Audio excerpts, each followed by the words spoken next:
A few minutes ago, I received a gracious call from Senator Fine conceding. We've had the race called by media outlets. This has been a heck of a race. 15 candidates, remarkable people who ran remarkable campaigns. I want to thank all of them for running, for putting themselves out there in this pivotal moment to try to heal this country. I want to particularly congratulate Kat Abughazaleh,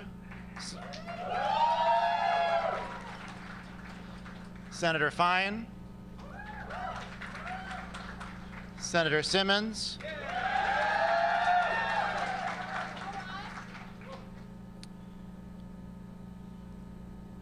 and I look forward to working with all of them and with everyone in this district to do the work to come. But I want to speak particularly about one person whose enormous shoes I have the task of trying to fill. Don't clap yet. Don't clap yet. One person who has been a political hero of mine since before I ever thought to run for office. One person who has been the conscience of our district and the conscience of the Congress for her 14 terms of service. One person who, every time she calls me, I get a little nervous. If Jan Shakowski's not proud of you, you're doing something wrong. It has been such an honor to be a resident of your district, to wake up every morning, Jan, relieved that you are fighting for us in Washington. It has been an honor to call you a friend. You have been such a mentor. You have been such a role model. And let me say it now, we would not be here tonight without your support in this race. Thank you, Jan Shakowski.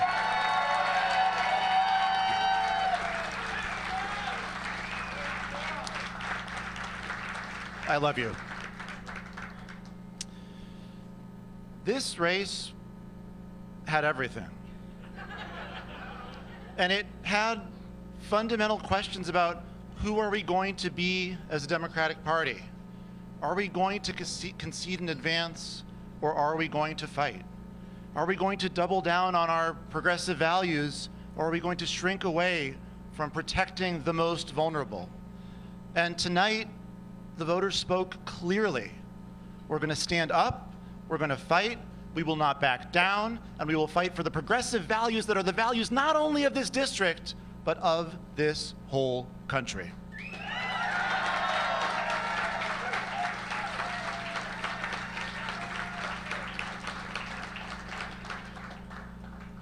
And there's a lot to fight for.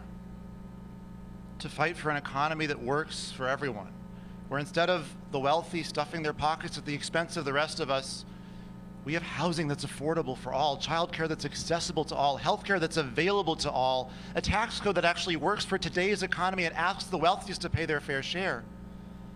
And a situation where, when things get better, in the aggregate, they get better for all of us. And we know why that's not happening right now. It's not a mystery, it's not a coincidence.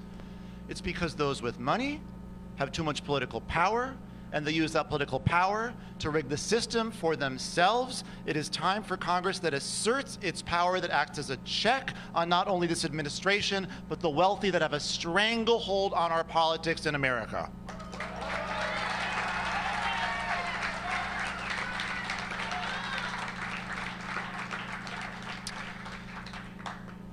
Now, I want to mention a particular issue that came up once or twice in this campaign. I am so proud of how we handled the question of Israel and Palestine. Maintaining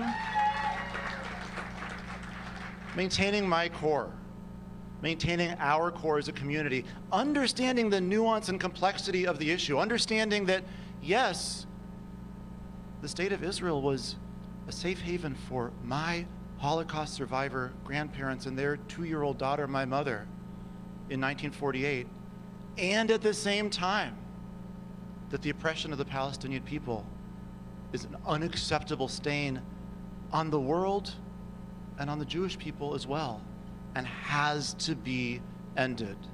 There was a lot of pressure in this campaign to move away from one or the other of those perspectives, and I was not willing to do it because that's not who I am, and that's not what this district is. This district understands nuance and wants someone who accepts the reality of competing, even contradictory sounding priorities and values and realities. Now, that point of view is not the point of view of AIPAC.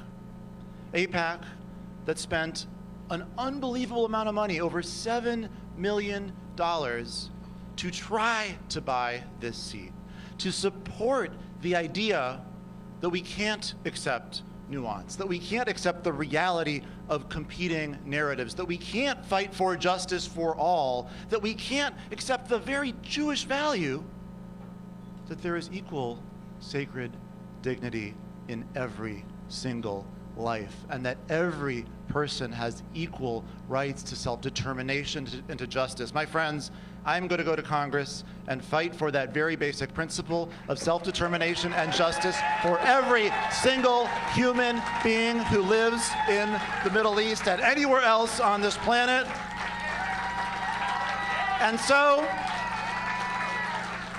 let me end this simply by saying, AIPAC found out the hard way. The 9th District is not for sale.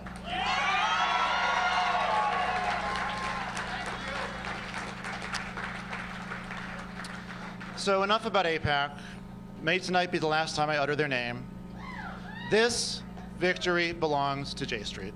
And thank you to my friends at J Street who fought tooth and nail against unspeakable odds for that point of view that represents the mainstream in this district and the mainstream of the Jewish community.